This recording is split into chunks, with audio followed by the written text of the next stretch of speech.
சீயோன் விசுவாச தேவாலயம் வழங்கும் ஜீவ குரல். Let's pray. ஜெபிக்கலாம். Dear Heavenly Father, அன்புள்ள பரம தகப்பனே, we are in your house நாங்கள் உம்முடைய வீட்டிலே இருக்கிறோம். to glorify your name உம்முடைய நாமத்தை மகிமைப்படுத்தும்படி வந்திருக்கிறோம். and hear from you, உம்முடைய சத்தத்தை கேட்க வந்திருக்கிறோம். to give you the honor, உமக்கு மகிமை செலுத்த, to give you the glory உமக்கு கனத்தை செலுத்த, and give you all the praises எல்லா துதிகளும் ஒருவருக்கே செலுத்த, today and every day இன்றும் என்றென்றைக்கும் in Jesus' name. இயேசுவின் நாமத்தில். Father, I thank you for all my brothers, my sisters and my friends today. என்னுடைய எல்லா சகோதர சகோதரிகள் மற்றும் நண்பர்களுக்காக உமக்கு நன்றி செலுத்துகிறேன் ஆண்டவரே. Thank you for bringing them and thank you for blessing each and every one of them. அவர்கள் ஒவ்வொருவரையும் அழைத்து வந்ததற்காய் நன்றி. அவர்கள் ஒவ்வொருவரையும் ஆசீர்வதித்ததற்காய் நன்றி. And all their loved ones. அவர்கள் நேசிக்கிறவர்கள் ஒவ்வொருவரையும் நீர் ஆசீர்வதிக்கிறதுக்காய் நன்றி. I pray in Jesus' name. இயேசுவின் நாமத்தில் ஜெபிக்கிறேன் பிதாவே. Thank you, Father, in Jesus' name. பிதாவே, இயேசுவின் நாமத்தில் உமக்கு நன்றி செலுத்துகிறேன். Let's give the Lord hand of praise. எல்லாரும் கரங்களை தட்டி ஆண்டவருக்கு மகிமையை செலுத்துவோம்.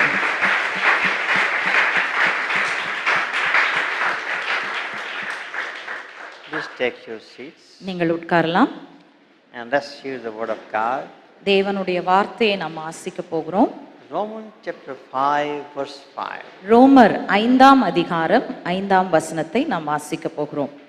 மேலும் நமக்கு அருளப்பட்ட பரிசுத்த ஆவியினாலே தேவ அன்பு நம்முடைய இருதயங்களில் ஊற்றப்பட்டிருக்கிறபடியால் அந்த நம்பிக்கை நம்மை வெட்கப்படுத்தாது. When you commit your life to Christ, கிறிஸ்துவுக்கு நீங்கள் உங்களுடைய வாழ்க்கையை அர்ப்பணிக்கும் போது God our Father, He gives His Spirit, the Holy Spirit to us.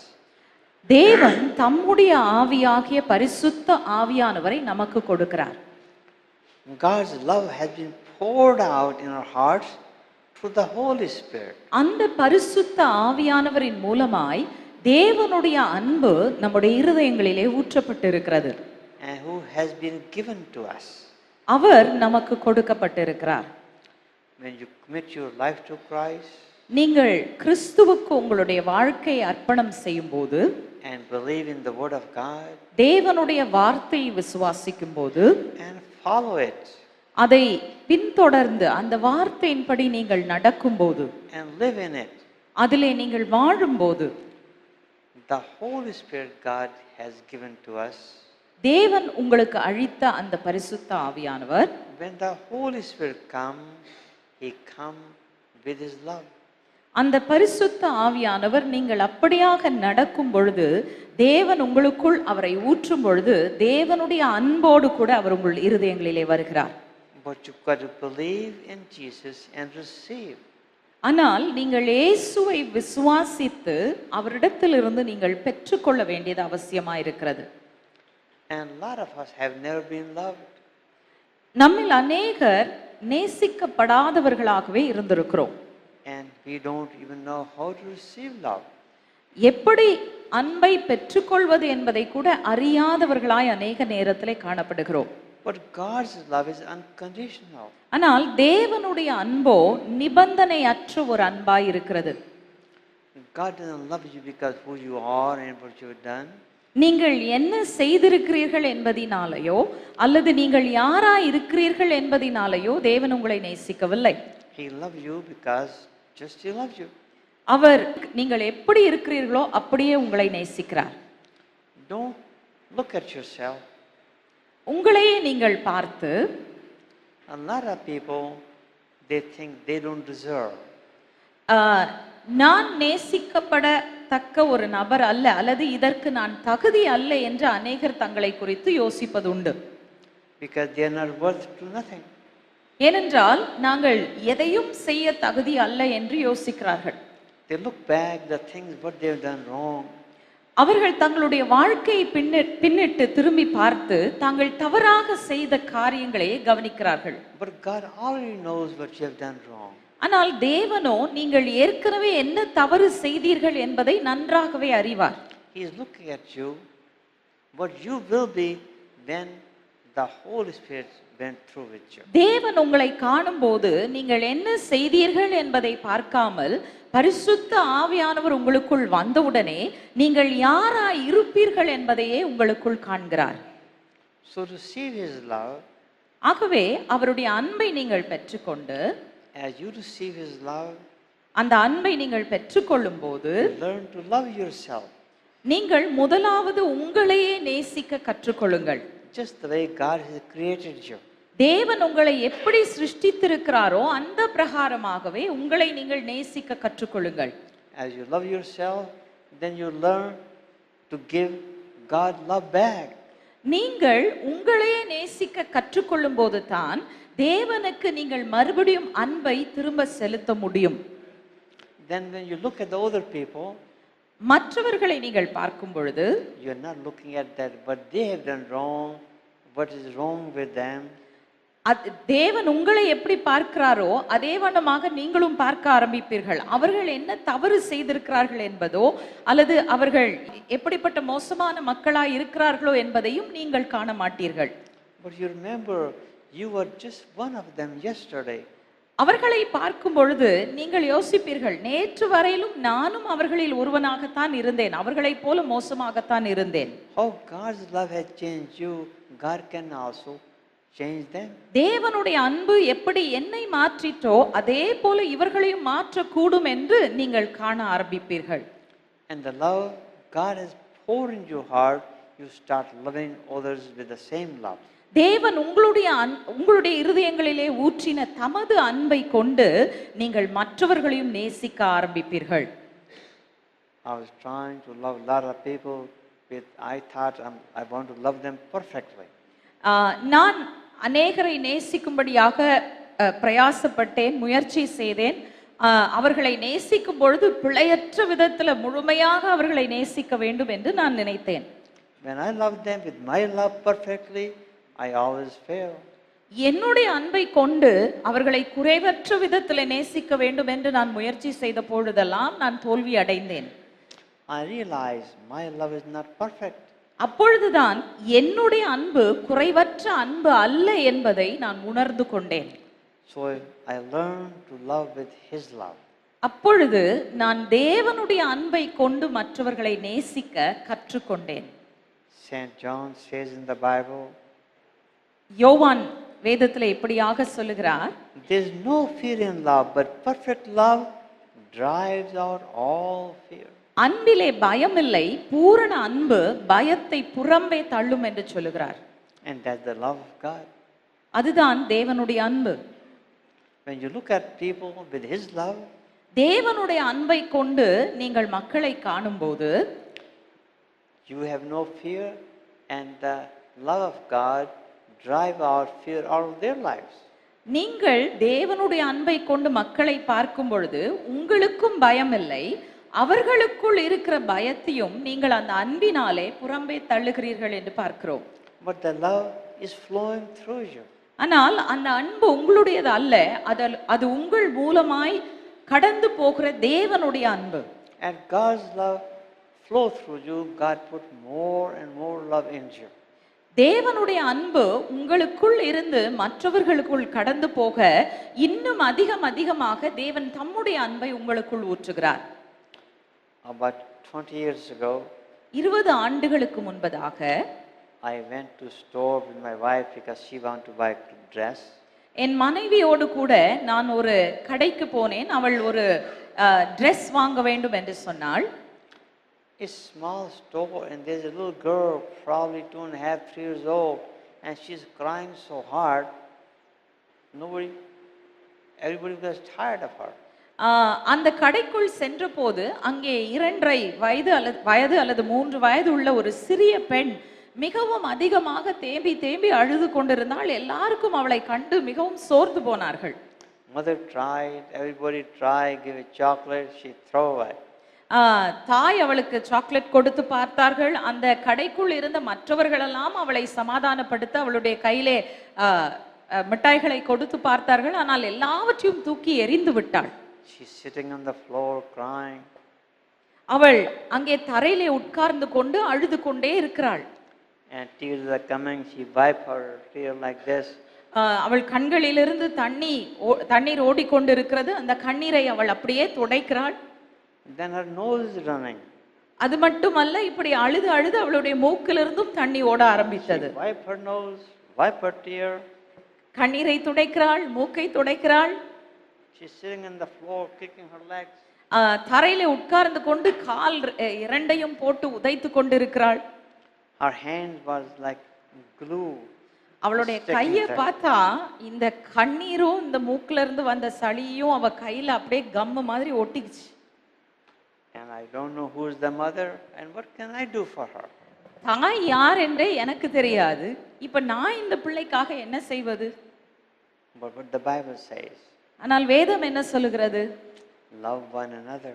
ஒருவரை ஒருவர் நேசியுங்கள், ஒருவரில் ஒருவர் அன்பா இருங்கள். But love always requires sacrifice. அன்பு என்பதிலே எப்பொழுதுமே ஒரு தியாகம் தேவை, பலி தேவை, Require humility, தாழ்மை தேவை, require obedience. கீழ்ப்படிதல் தேவை. That's what the Lord requires. தேவன் விரும்புகிறார். I walked into her நான் அந்த சிறு பிள்ளையிடம் சென்றேன். and I said, you're beautiful. நான் அவளை பார்த்து சொன்னேன், நீ மிகவும் அழகாய் இருக்கிறாய். And I love you. நான் சொன்னேன், நான் உன்னை நேசிக்கிறேன். And I love to shake your hand.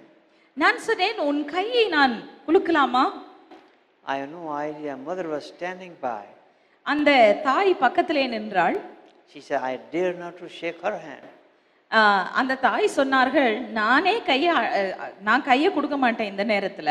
Because hand was so gluey, dirty. ஏன்னா அவ கை அவ்வளவு அழுக்கா இருக்குது. அந்த சளியெல்லாம் கையில பசை மாதிரி ஒட்டி கொண்டு இருக்கிறது.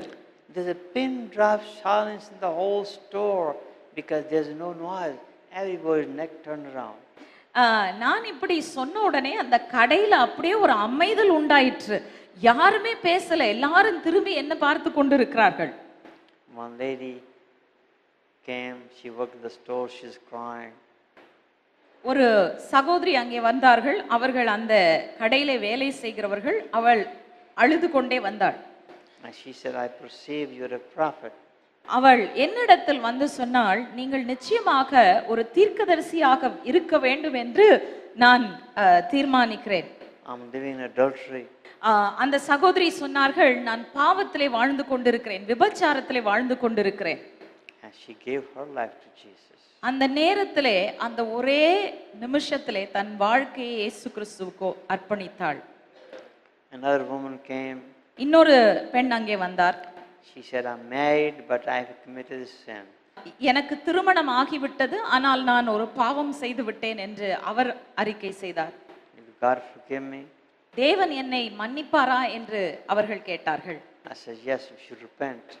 நான் சொன்னேன், நீங்கள் மனம் திரும்பினால் நிச்சயமாகவே ஆண்டவர் உங்களை மன்னிப்பார். She repented. அவர்கள் உடனே மனம் திரும்பினார்கள். And God forgave her. தேவன் அவர்களை மன்னித்தார். And she gave her life to Jesus. அவர்களும் தன்னுடைய வாழ்க்கையை தேவனுக்கு ஒப்பு கொடுத்தார்கள். Then the little girl looking at me. இப்போ அந்த சின்ன பெண் இதெல்லாம் நடந்து கொண்டிருப்பதை பார்த்து கொண்டே இருந்தவள் என்னை பார்த்து கொண்டிருக்கிறாள். And she's looking at her hands. தன் கையை இப்படியே திருப்பி பார்த்தாள். She took her little shirt and rub it. தன் சட்டையை எடுத்துக்கொண்டால் அந்த சட்டையில கையை நன்றாக துடைத்தாள். The hands were still not clean. இன்னமும் கை சுத்தமாகல. She folded her shirt like this and put the finger.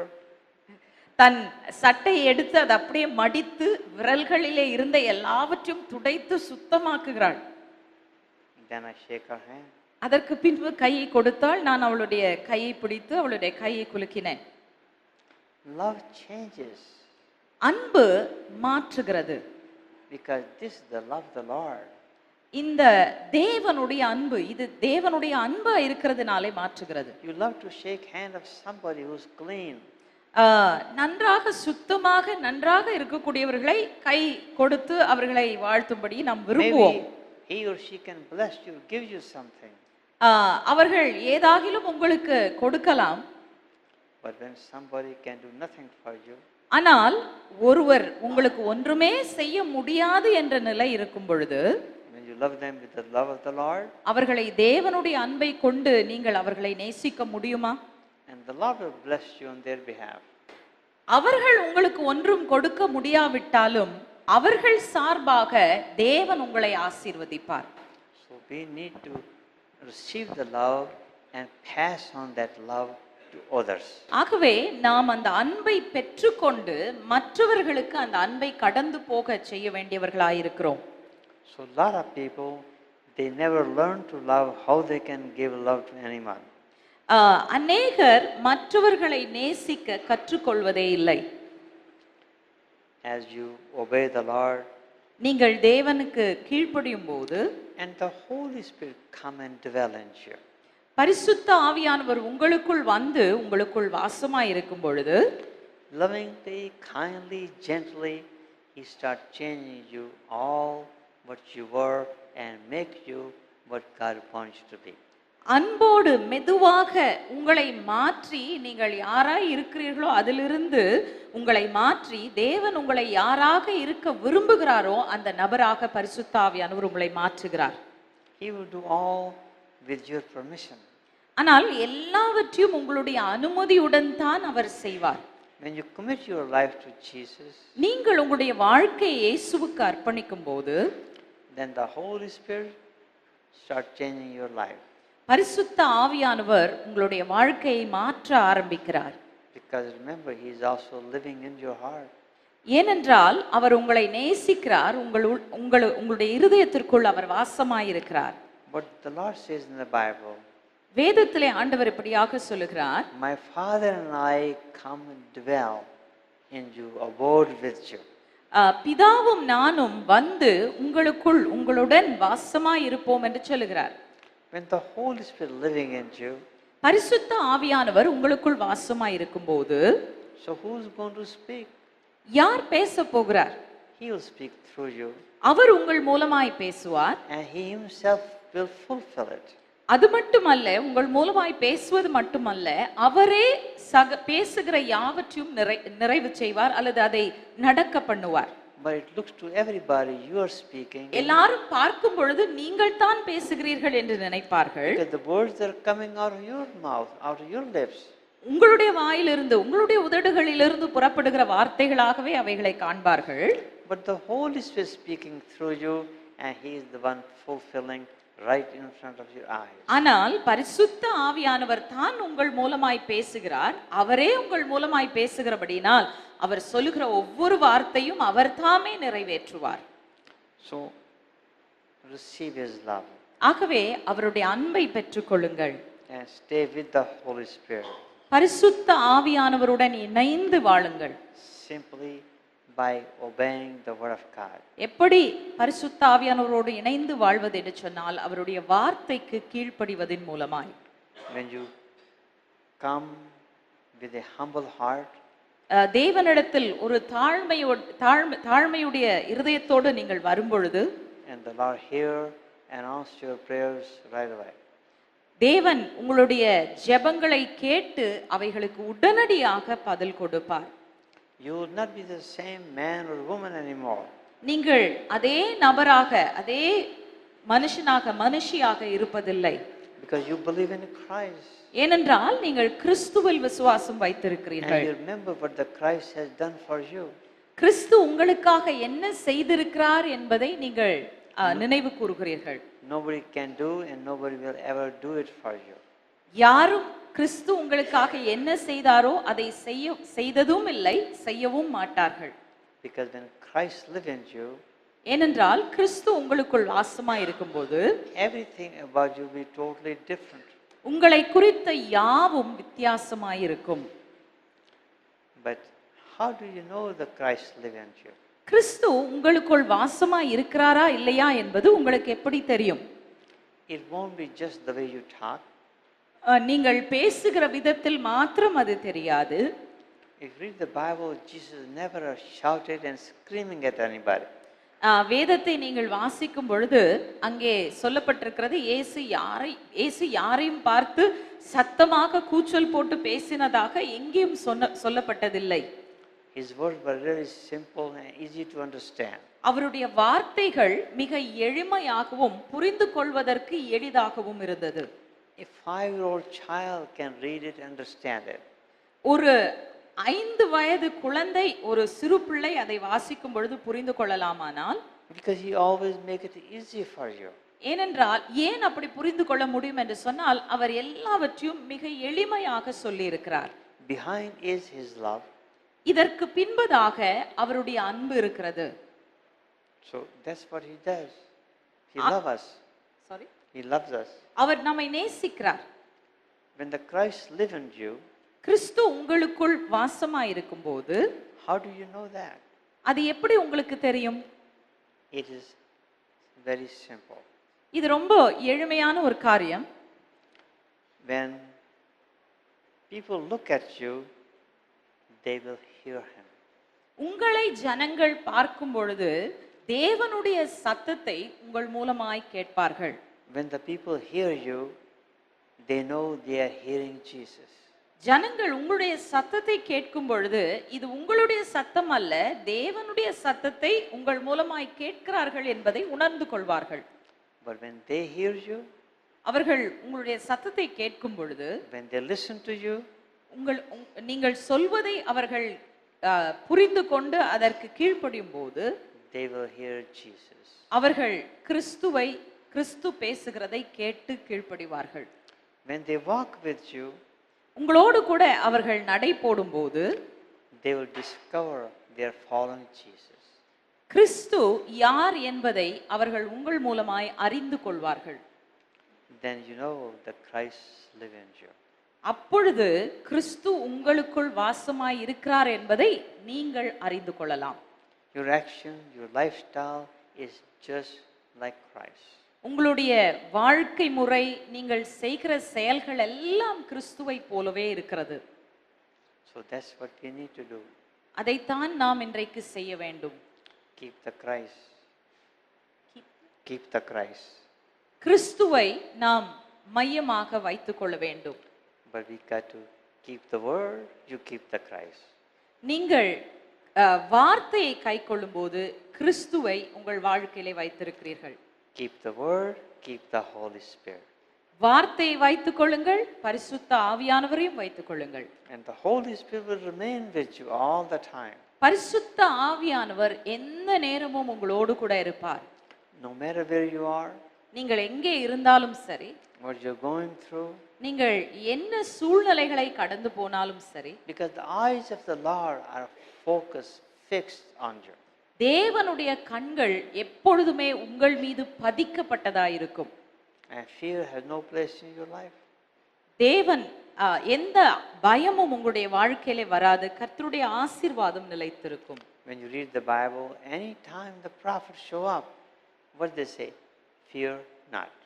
நீங்கள் வேதத்தை வாசிக்கும் பொழுது தீர்க்கதரிசன ஆகமங்களிலே அடிக்கடி நாம் பார்க்கிறோம், தீர்க்கதரிசிகள் சொல்வதெல்லாம் பயப்படாதே, பயப்படாதீர்கள் என்று தான் சொல்லுகிறார்கள்.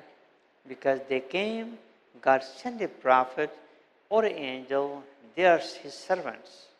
தேவன் அந்த தீர்க்கதரிசிகளோ அல்லது தூதர்களையோ அனுப்பும் பொழுது அவர்கள் தேவனுடைய ஊழியக்காரர்களாக புறப்பட்டு வந்தார்கள். And first thing they say, fear not. அவர்கள் தூதர்களாயிருந்தாலும் சரி, தீர்க்கதரிசிகளாயிருந்தாலும் சரி, முதல் சொல்லுகிற வார்த்தை பயப்படாதே. Because God's love drive out all fear. ஏன்? தேவனுடைய அன்பு பயத்தை புறம்பே தள்ளும். The prophet come to show you the love, that love of God without any hindrance, without any strings. தீர்க்கதரிசிகள் வரும்பொழுது தேவனுடைய அன்பை அவர்கள் காண்பிக்கும்படியாக வந்தார்கள். அது மட்டுமல்ல, தேவனுடைய அன்பு எப்படிப்பட்ட அன்பா இருக்கிறது என்று சொன்னால் தடையற்ற அன்பு. அதனோடு எந்த விதமான நிபந்தனைகள் அல்லது மறைந்திருக்கிற காரியங்கள் அங்கே இல்லை என்று சொல்லி நாம் பார்க்கிறோம். It puts you at ease. You make you to relax right away. தேவனுடைய அன்பு உங்களை தேடி வரும் பொழுது உடனடியாக தேவன் உங்களை இளைப்பாற பண்ணுகிறார். எந்த ஒரு சஞ்சலமும் இன்றி நீங்கள் இளைப்பாற ஆரம்பிக்கிறீர்கள். So you're free in the name of Jesus. ஆகவே நீங்கள் அது நிமித்தமாக இயேசுவின் நாமத்தில் விடுதலை பெற்றவர்களாய் மாறுகிறீர்கள். Be humble, be obedient. தாழ்மை உள்ளவர்களாயிருங்கள், கீழ்ப்படிதல் உள்ளவர்களாயிருங்கள்.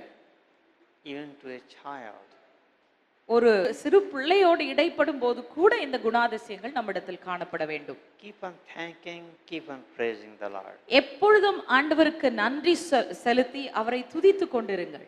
Because the Lord is carrying your burden and you're free. ஏனென்றால் தேவன் தான் உங்களுடைய பாரங்களை சுமக்கிறார், நீங்களோ விடுதலையாய் இருக்கிறீர்கள்.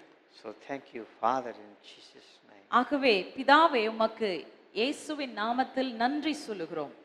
Let's give the Lord hand of praise. ஆண்டவருக்கு கரங்களை தட்டி நாம் நன்றி சொல்வோமா?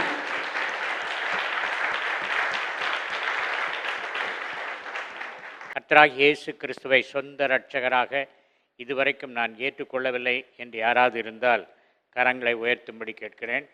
ஏனென்றால் இயேசு கிறிஸ்து உங்கள் உள்ளத்தில் இல்லை என்றால் நீங்கள் பரலோகத்துக்கு போக முடியாது. ஆகவே அப்படிப்பட்டவர்கள் எழுந்து நிற்கும்படி நான் சொல்கிறேன். ஒரு சின்ன ஜெபத்தை சொல்லுகிறேன். நீங்கள் இயேசு கிறிஸ்துவை ஏற்றுக்கொள்ளலாம். இயேசு கிறிஸ்து என் பாவங்களுக்காக சிலுவையில் மரித்தார். அதை நான் ஏற்றுக்கொள்கிறேன். எனக்காக என் பாவத்தை மன்னிப்பதற்காக அவர் கடைசி சொட்டு ரத்தம் வரைக்கும் சிந்தி மரித்தார். அவரை என் உள்ளத்தில் சொந்த இரட்சகராக ஏற்றுக்கொள்கிறேன். இப்பொழுது இருதயத்தை திறந்து கொடுக்கிறேன். அவர் உள்ளத்தில் வரும்படி கேட்கிறேன். என்னை ஜீவ புத்தகத்தில் பெயர் எழுதும்படி கேட்கிறேன்.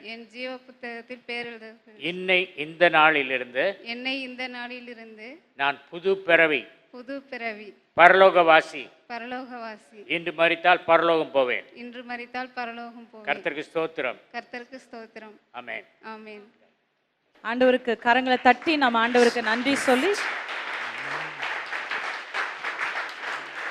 ஜீவன் தந்தி உம்மை ஆராதிக்க எல்லாரும் சேர்ந்து ஆராதிக்கலாம். வாழ வைத்தி உம்மை ஆராதிக்க தெரிந்து கொண்டே உம்மை ஆராதிக்க உம்மை என்னாலும் ஆராதிப்பேன். எல்லாரும் சேர்ந்து ஆராதிக்கலாம்.